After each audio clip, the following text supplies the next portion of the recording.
Okay, are we back? We will go ahead now and start with breakout session number 1. Again, my name's Tony. I am the disability specialist at the Northwest campus, and I'll introduce.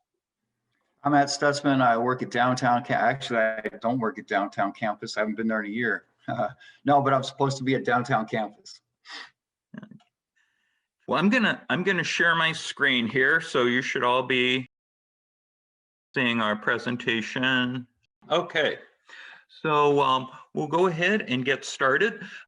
What we're going to be talking about here is generally what you need to know about ADR, because there is a big difference between what you might have been used to in high school as opposed to the college process, both in what classes are like, what accommodations you can get, how does my IEP work, things like that. So let's go ahead and start. Connecting with ADR, when is the right time? We like to emphasize this because people tend to think, oh, well, I have a disability, so I guess I'll just start right away with the disability office. They'll probably help me with everything and get me all set up. But in the college process, disability or not, you would follow the exact same processes and registration processes that everyone else does. You would apply to Pima, you would take your assessment tests, new student orientation, you would go ahead and register for your classes, you would meet with an advisor, and then when it's time, once you have your classes, when it's time to request accommodations for those classes, that's where we come in. In the steps to success, to register for Pima, because people always ask us, they contact us going, okay, well, I'm starting a Pima, what do I do? So I'm going to show you here. You would go to our website, pima.edu, and see that here. You go to admissions, you would click on apply to Pima, and then it takes you right here through all the steps you need. Apply for admission, you click on the links here, apply for financial aid, activate your My Pima account. It gives you all the steps and all the links in how to get started in Pima. Let me go back now.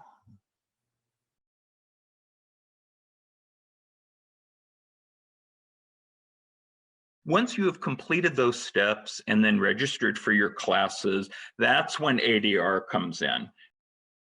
To get started with ADR, you would fill out an online application in which you would schedule a time to meet with an ADR program specialist. We set up a file on you. We talk about what accommodations you might need and go from there. To apply to ADR online, you would again go to our website, and then you click on this student resources for this one. And then it says access and disability resources. Go ahead and click on that and scroll down, and it says to request ADR services, complete an application. You would then click on that and it would walk you through the steps. Just provide your name.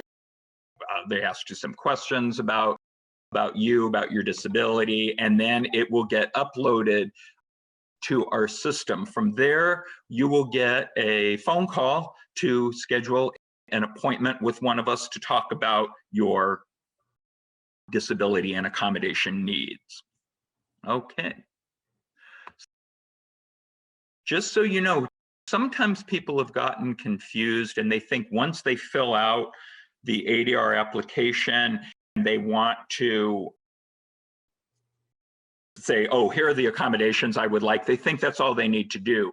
But it is important. You must meet with a program specialist, and Matt and I are two of them, and there's others around the district. to complete this ADR accommodation process. Now, of course, if you have any questions about accommodations at any point during the registration process, feel free to contact us at adrhelp@pima.edu.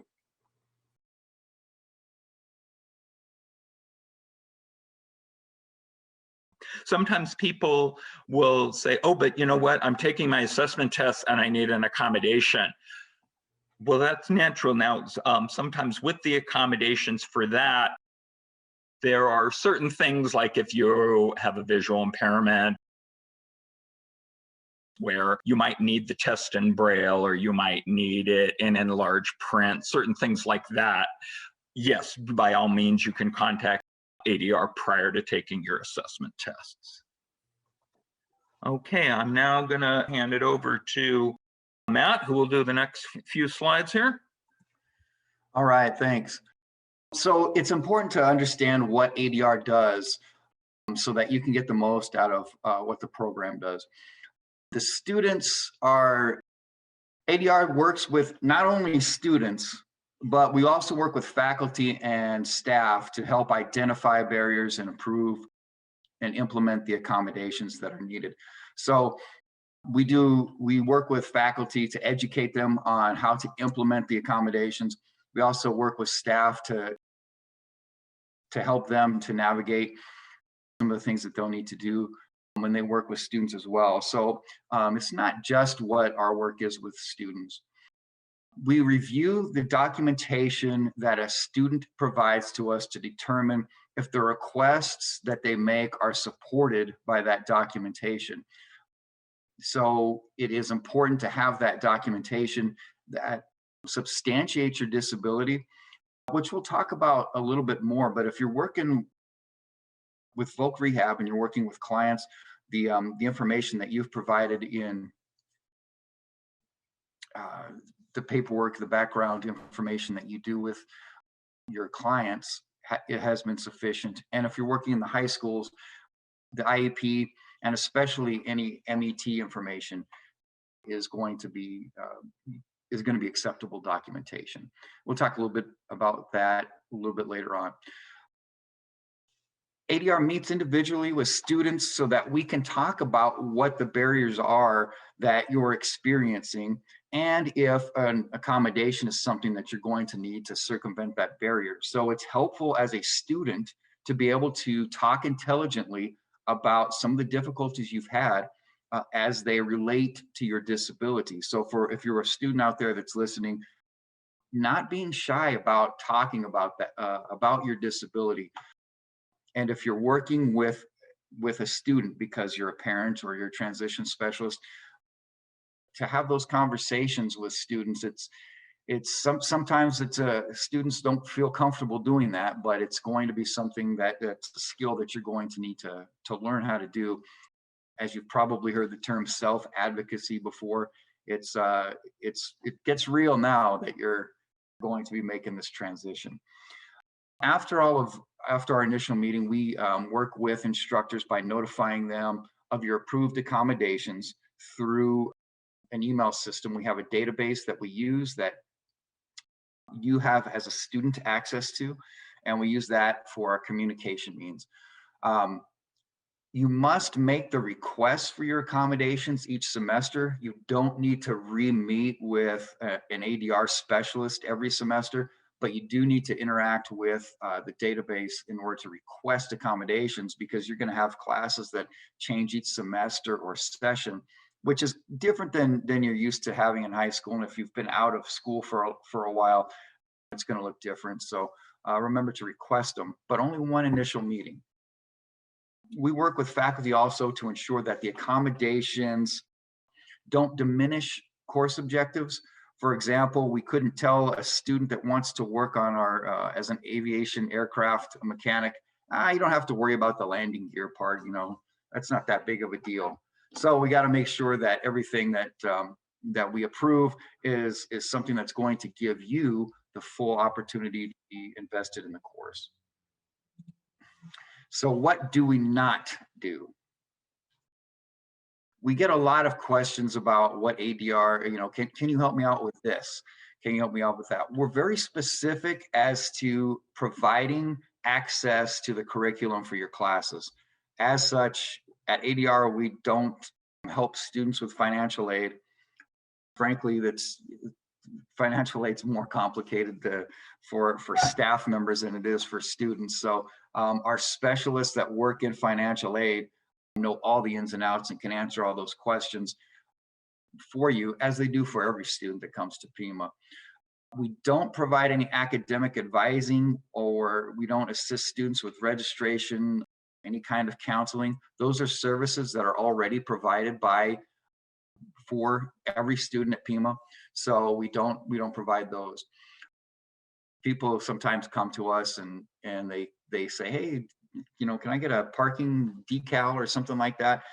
We don't have any of that. We don't arrange for students to get to and from campus. We don't arrange for students to get around campus. That's not something that's a disability related service that's provided.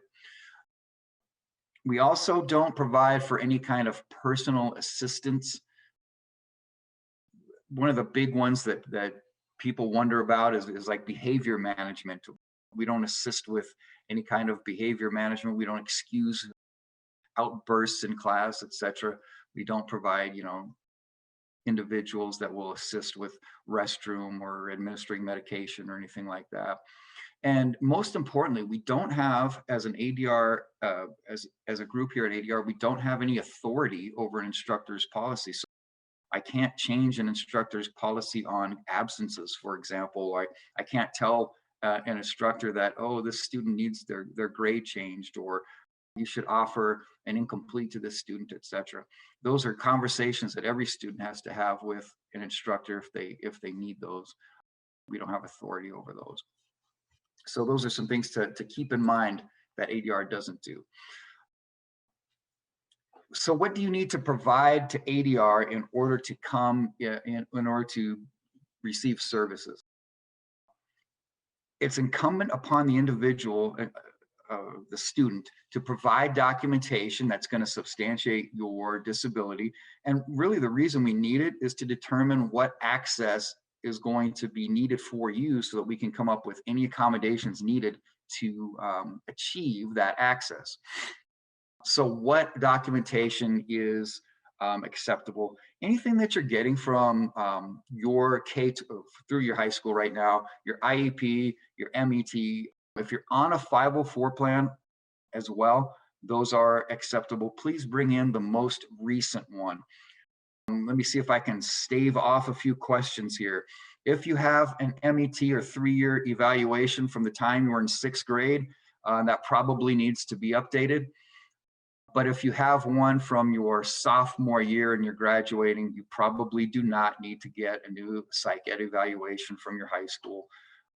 Your disability, unless you're asking for something that's not going to be documented in that particular evaluation.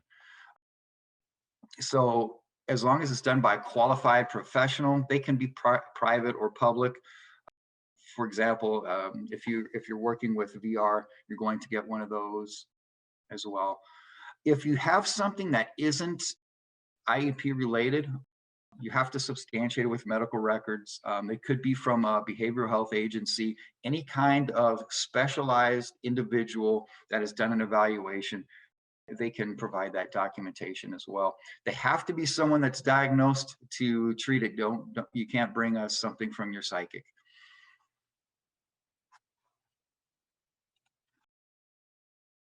If you are a person who wants ADR services, you know that you have a disability and you know that you're going to need accommodations for access, don't hesitate to make an appointment just because you've misplaced your documentation. Make that appointment with us. We can have the discussion, and then we can talk about documentation after that initial appointment. Let's see, let me just kind of summarize documentation and give you the last bit of information. The documentation that you submit to ADR has to mention what your disability is. It has to be signed by a qualified professional. we often get people that provide us with their SSDI documentation, or they'll actually send us a prescription with a drug name on it. That doesn't help us to identify what barriers you might experience. So we have to have something more substantial. Accommodations that you request have to be supported by your documentation. So it's got to be something that is in line. If you're asking for an ASL interpreter or something like that, there's got to be something that documents the obvious need for that. Be as up to date as possible. As I mentioned before, if your documentation is outdated, it may not support the accommodations you're requesting. So it's in your best interest to have the most recent documentation available. Again, don't stress out over having, documentation that's a couple of years old and you think it's out of date. As long as it substantiates what you're seeking, that will be fine. If we determine that in our meeting we need something a little bit more, we'll ask you to go back and get something else to substantiate it. Let's see. Yeah, and I mentioned SSDI are not acceptable. And I actually did receive a picture of someone's medication bottle earlier this month. So it does happen. All right. Thank you. All right. Thank you, Matt. Most of us here who are familiar with Pima, or if you're not familiar with Pima, we are a multi-campus outfit. We've got our downtown campus, we have Northwest campus, West, East, and Desert Vista campuses. Sometimes you may, more often than not, have classes at more than one campus. Sometimes it could depend on your major.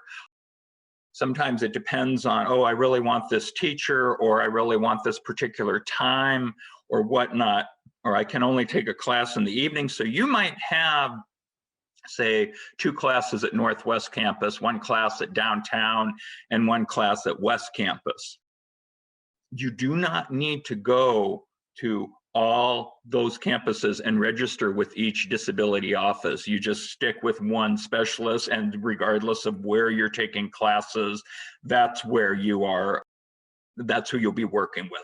So we recommend that you sign up with the ADR office where your program is located, because sometimes, as I'll be showing in a bit, there are certain programs that are only housed at certain campuses. It might be easier for you to work with the ADR office on that particular campus.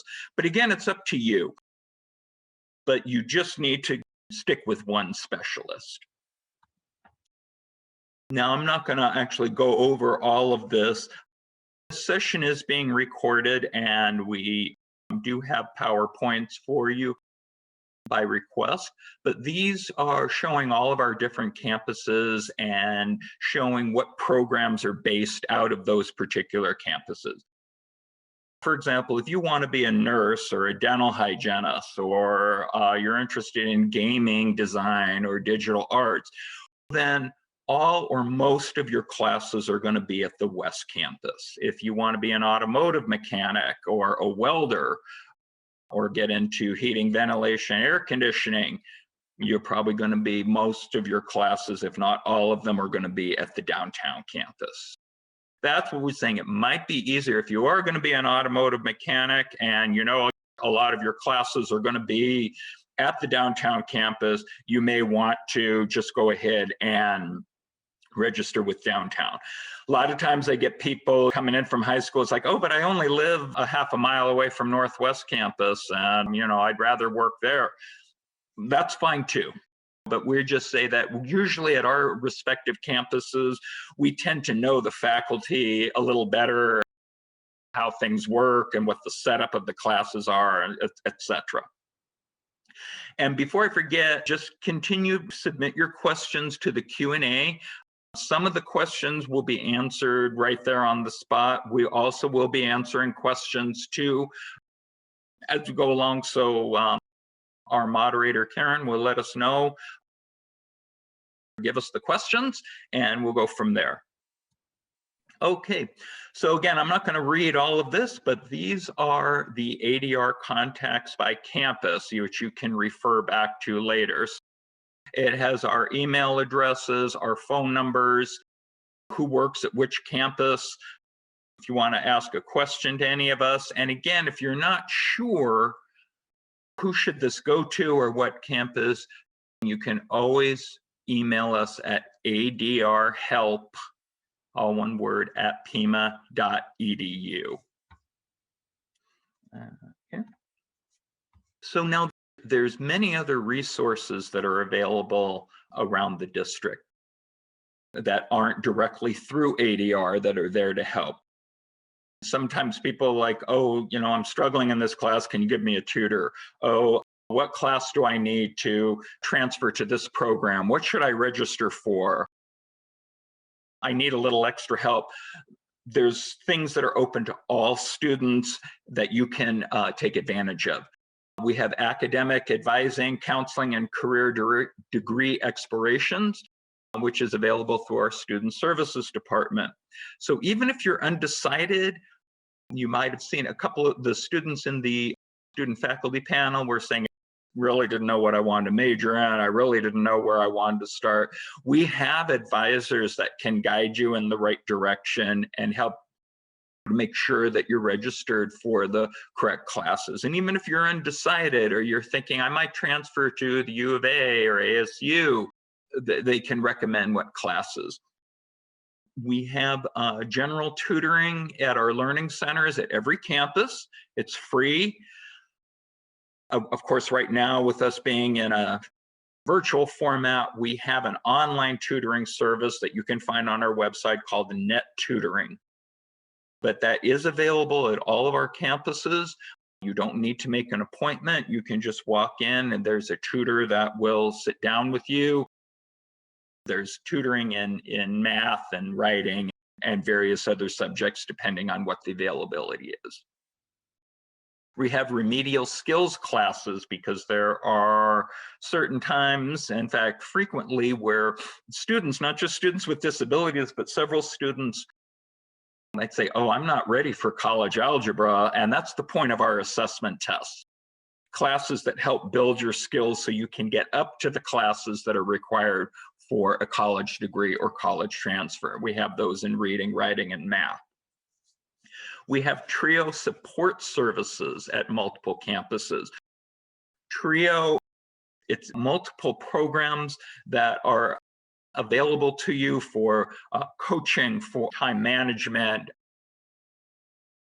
tutoring, things like that. You can go into our Pima website, again, pima.edu, and under student services, you can click on TRIO to see exactly what's available to you. One of the TRIO support services, which is going to be discussed more in detail at our breakout session number 3, is Project SOAR. It stands for Student Opportunities for Achievement and Retention. It's located at our East Campus, but now that we're virtual for now, it doesn't matter where you live in the city. You can apply to SOAR, and the people there are very helpful. They can help you with specific difficulties that you may be having. One program that is available through ADR, in which you must be registered with ADR, is our PACE program. PACE stands for Personalized Academic Coaching Experience. The next slide talks a little more about it. But you must be enrolled with ADR to qualify. And so a little bit more about PACE. We have coaches in our department, and we emphasize that this is not an accommodation for your classes. This is something extra that we offer on the side. It's free to qualified students that are registered with us. It provides academic mentoring and skill building. So it helps you with things like time management, motivation, maybe using technology, things that can help you in your classes. It's not tutoring. We don't tutor you in your classes. It helps you build the skills that you need for success in college. in addition to being registered with ADR. And someone had asked, what does ADR stand for? Which is a very good question. Access and Disability Resources. You'll be hearing that acronym quite a bit. You have to have a specific career goal, and progress needs to be demonstrated. So if you make the commitment to PACE, you're going to say, yes, I'm going to meet with these coaches whenever I set up the time. I'm going to do what the coaches say. I'm going to follow the instructions and whatnot. Also, just having a career goal, like, well, I'd like to eventually transfer to the U of A. I'm maybe looking at nursing right now. I'm looking at being a lawyer or things like that. You have a purpose for what you're going to be in school for. Eligible students, it can be any disability that affects your ability to learn, that affects your ability with time management, with college success skills in general. So talk with a program specialist for more information on this. In fact, the coordinator of our PACE program is also going to be one of the panelists in breakout session number 3, in which she will talk in more detail about the program. Okay, I'm going to turn it back to Matt. Okay, Pima uses access technology for access to many of its programs. So the list of things that you see here is not exhaustive, but these are just some of the ideas of technology that we use. And with this technology, then you'll be able to get training through the ADR office on how to use those things. We try to use technology for access as much as possible. So for example, using screen reading technology or text-to-speech technology instead of having a reader for a test, for example. So you'll see some of the examples that we have up here. And again, you don't have to come in with the knowledge of how to use these. These are things that we can teach you how to use. There are some additional things that we have as well. For example, if you look to speech to text, there's Google Voice. This is available for everybody. Anybody that uses the Google Suite right now can log on to it. So if you have ever typed a Google Doc, you can use voice speaking to type your paper. I encourage my 13-year-old to use it, and she likes it because it's a lot easier. Note taking is something that is really a skill that is expected of any student that's taking college, that's going to college. There are very few cases that we've run into where a student is unable to take notes. So using some type of technology in order to get lecture access, for example, even using a recorder, using your phone to record, or using some of these programs to be able to take and organize notes are things that we encourage students to do. And those are not Pima exclusive. Anybody can use those at any time. Let's talk a little bit about the transition to college and using ADR here in the next couple of slides. There's differences between accommodations in high school and college. So the answer to that question is yes. There are some different expectations, and there's also different expectations on the role that the parent has in this. And we'll kind of go over what you should be doing to prepare for that right now. High schools function under IDEA, and if you're probably aware of that, that's where your IEP is coming from. K-12 schools also operate under Section 504 of the Rehab Act, so you can have a 504 plan or an IEP and be able to qualify. Post-secondary institutions, however, are functions of the Americans with Disabilities Act as well as Section 504, so there are differences. The biggest one is really that when you're a high school student, when you're in the K-12 environment, you're entitled to your education. When you've come to college, you've chosen to extend your education, and because it's not an entitlement program, do not have the guarantees of success as we do when you're in high school. For example, to summarize, IDEA is more about success, and college accommodations are about access, so that you have access to the curriculum. Accommodations are determined on a case-by-case basis, the same as they were when you're in K-12, but we don't individualize a program of academic study as is done in the K-12. So we cannot modify your coursework for that. All right, Tony. Okay, thank you, Matt. Here is a little kind of a summary on how college is different from high school for all students. These are the student responsibilities. A big one that I know a lot of people struggle with. A couple of the students in the student panel talked about this earlier this morning, but you advocate for yourself, because really parents have limited or really no access to your information. So if you are having problems in class with an accommodation, it is your responsibility to contact the instructor or the ADR specialist and discuss the situation. Sometimes people will think like, oh, well, usually my mom and dad would call. They would always talk to all my teachers in high school. But again, it's not high school anymore. If you're having an issue, you need to let us know, because there's no more IEP meetings or student parent meetings with the teacher. You have to let us know if there's issues. Now, we do send out emails like, hey, how's it going? Is everything going well with your accommodations? Just kind of a reminder, but again, self-advocacy is a biggie in college. You would seek out advising and counseling and arrange for your own schedule that we talked about before, where you're going to see what classes you need to take, what time you're going to take them, how many classes you're going to take in a semester, and go from there. You would purchase the required textbooks, because I know a lot of times in high school, you just show up in your classroom and the books are all there in a big stack and you take one. But you would need to go to the bookstore, you need to go online, wherever the textbook is available.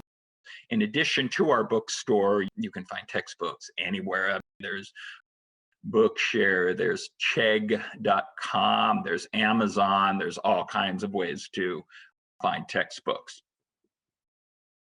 You're the manager of your own time, and it's up to you to complete assignments on your own. There's not going to be people reminding you or saying, hey, remember your assignment's due tomorrow. I hope you've started it. You're going to have to follow the syllabus at the beginning of each class, at the beginning of the semester. Teachers pass out a syllabus, and it shows everything for the whole semester, what your reading assignments are, when your projects are due, when you're going to have tests and quizzes. It's all right there. And again, that PACE program and the SOAR program that we were talking about earlier, which you can find out more about in our breakout session 3, helps with time management, because that is a biggie in college. As far as another difference, in high school, they say, okay, here are all the classes you need for your junior year, and you had periods 1 through 7, and you went to all 7 of those classes every day, Monday through Friday. In college, you can take as many or as few classes as you want. If time management or anxiety or trying to keep up with everything is very difficult for you, we strongly encourage you to start off slower. Maybe start off with 1 or 2 classes, because in college, a lot of your work is going to be done outside of class. And so a little rule of thumb here is you need to allow 3 hours outside class time for every hour per week that you are in class. So a full-time schedule is generally 12 credits or 12 hours a week that you're going to be in class. So times that by 3, you want to allow for about 36 hours of study time each week. And if you have a part-time job or you have other responsibilities, that's something you need to take into consideration too. You can talk with one of us about that, how you're feeling, and here are problems I have with my anxiety, with my my ADHD, I get really off focus. So we might say, well, you know what? Because sometimes I see schedules where students are registered for 16 credit hours and they're taking biology and chemistry and English and Spanish and math, and they're really stressed out. It's like, it's okay, it's not a race. You can just start off with an English class, start off with English and math, work on those skills, and then at the end of that semester, you might say, oh, okay, I've got it. Yeah, I see what's expected of me. Well, I think I'm comfortable adding on more classes now. Or you might say, wow, am I glad I only had 2 classes this semester, because that was about all I could handle. And that's fine. Everyone is different as far as what types of work they can do. And then you personally would seek out what resources are available on campus, such as the tutoring, counseling, any workshops, etc. Tutoring does not fall under disability services, because we do get asked that quite a bit. Okay, now, how college is different from high school for all students continued. Classes, grades, and tests. Unlike high school, faculty are not required to modify or alter coursework or provide extended deadlines on assignments. And I brought that up a little bit in the panel where we were talking about extended test time. You need to follow the syllabus and know exactly when things are due. Faculty will take attendance and they can drop you from a course for not attending, and refunds would not be given in this case. Sometimes there are students where they don't show up. We don't know why, but faculty say, hey, I haven't seen them in a while, so I'm going to drop them from the class, and they realize they're not in the class anymore. On the flip side, there are some instructors who won't say or do anything. If you haven't shown up in class, they give you an F for the semester. If you say, well, I thought I dropped it, or, oh, well, I didn't know, I thought the instructor would automatically drop me. You don't want to assume that, okay? Your grades are based on the quality of your work and not your effort. Sometimes we get asked, you know, I've been working really hard in the class, so can I just get an A for that or a B? It comes up and it's like, no, it's based on what the instructor's grading system is like. We don't change the test format. For example, oh, I don't like essay tests. Can I have a different kind of test? No, it's whatever the instructor is giving you. Allowing open book, open notes on tests are typically not allowed. That is something we get asked a lot. That might have been a common accommodation in high school, but not so in college. Makeup tests are seldom an option. It is a request you can make to faculty, but it's not a guarantee. You are assigned a substantial amount of reading and writing and homework that you are expected to have to come to class having completed. With that, I'm now going to turn it back over to Matt. If you're thinking about being ready for college, think of these questions. Do you have the motivation, the desire, the ability to meet college course requirements?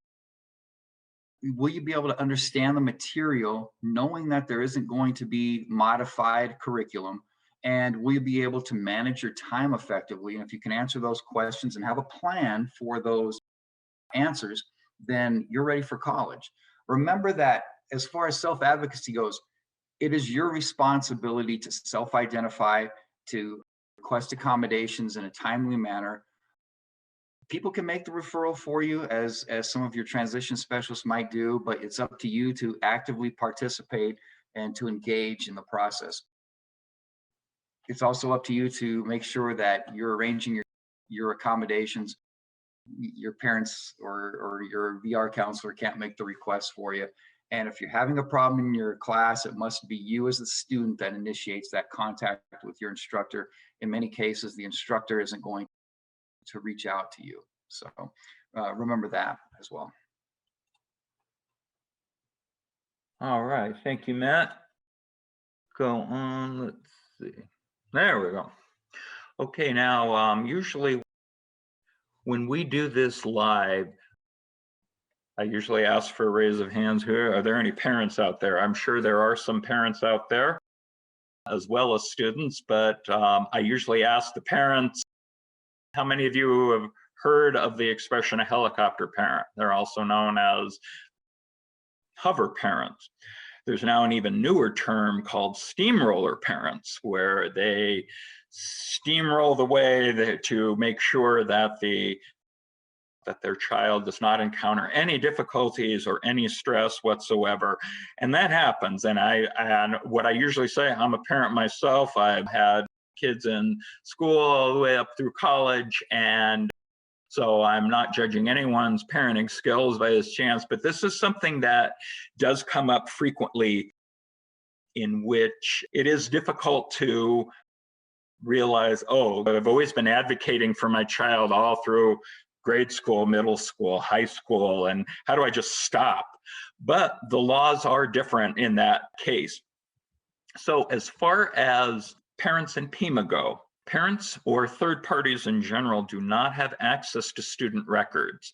You can't call up someone and say, what's my son getting in his history class? He seems to be struggling. Parents may not meet privately with the ADR specialist to discuss their child's situation without the student present. So I'm fine with with parents offering input. Where I work up at the Northwest campus, probably more than any other campus, maybe East is a close second, I have a lot of high school transition just based on where the Northwest campus is located. That's a big part of my caseload. And so I do get a lot of parents, and that's totally fine. You want to come in onto the meeting and find out what this is like and what are my kids' responsibilities, what can or can't I do. That's totally fine. Often two heads are better than one. But we do want the child to be there, the student. Parents will only be allowed to sit in on meetings if the student agrees and signs a FERPA form giving permission to do so. Don't have enough time to get into FERPA. It's Federal Education Rights to Privacy Act, and that is a permission form that the student signs saying, yes, it's okay for my mom or my dad to sit in on this meeting. It does not say it's okay for my mom or my dad to control my records and speak for me and act in my place. That's not what it's about. It's just up to the student to say, yes, they can sit in with me and talk about matters. Student actively participates in the meeting and takes a lead in making all accommodation requests. So even if mom says, oh, he's really gonna need extended test time, and the student says, no, I don't. Come on, you need extended test time. No, I don't, mom. We have to listen to the student. And if the student comes back anytime during the semester and says, oh, you know what, I do need extended test time, that's fine. But again, we have to listen to what it is that they want. Okay, plan wisely. As I talked about, take fewer courses. Full-time is 12 or more credits. We recommend starting with 1 to 2 classes. Be mindful of the format like we talked about in the student faculty panel. Is it a traditional in-person? Is it online, virtual? We have accelerated 8-week classes where it's twice the work in half the time. And so just be more, there's going to be more responsibilities with that. Keep a consistent study time. And again, like I said, review your course syllabus, keep track of when all your assignment deadlines are due, your test dates, etc. Okay, Matt. So if you're an underclassman right now, there are some things you can be doing to prepare for transition into college, namely be an active participant in your IEP goals, knowing your disability and what accommodations work best for you. Start exploring some of the assistive technology and some of the apps that you know are going to help you, and engage in self-advocacy right now. Trying to get some exposure to the college environment by taking some classes or even getting onto a campus is going to help you out. Focus on your challenging courses. For example, if you're not real strong in the area of math, start working harder on math, getting your study skills honed for that, and seeking out some type of resources for those to help you to become stronger in those areas. and become familiar with the agencies and the resources that are out in the community, such as voc rehab, etc., that can help you to identify, to have some successes in college down the road. Now, if you're a senior, you're kind of running out of time. Make sure that you have your disability records ready. Talk with your advocate at your school and have those in line. Be prepared to talk about your strengths, your weaknesses, those needs that you have, how your disability affects you. You can apply online to Pima now. You can apply for financial aid, and then prepare to take the assessments or to submit your information to the assessments with your current grades since you're in high school, and see where you're going to be placed. Most importantly, I think, is graduate. Remember to focus on your last couple of weeks. I know in this virtual environment it's been a little different, but make sure that you graduate high school. And then in May or early June, you can take the assessments and sign up for new student orientation.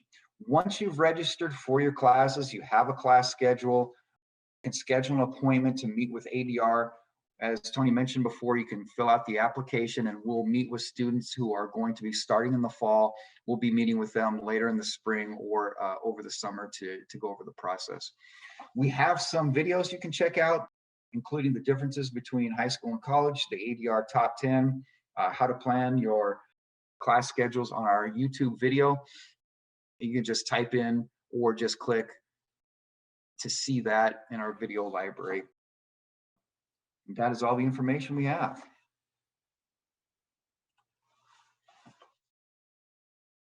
We're ending it right at 11 o'clock here. It looks like, I think a lot of the questions have been answered, but are there any questions right now? The next session starts at 11:10. Not saying that you need to stick around here to 11:10, but I just wanted to see, if there's a couple minutes, if there are any questions that need to be answered. Tony, this is Karen. There was just one question. Well, several people had asked about accommodating students that are in theater classes, and I didn't know if you wanted to expand a little bit about that. Do you mean like what accommodations would be specifically available for theater Right. classes? Yes. Okay. I think it really depends on the course, but it does, and it also depends on the disability too. right. Sometimes there are people who are, I don't know, maybe in a wheelchair or cerebral palsy. They're not sure what, well, it says that I need to, says in the stage directions, I need to run across the stage here, but I can't do that.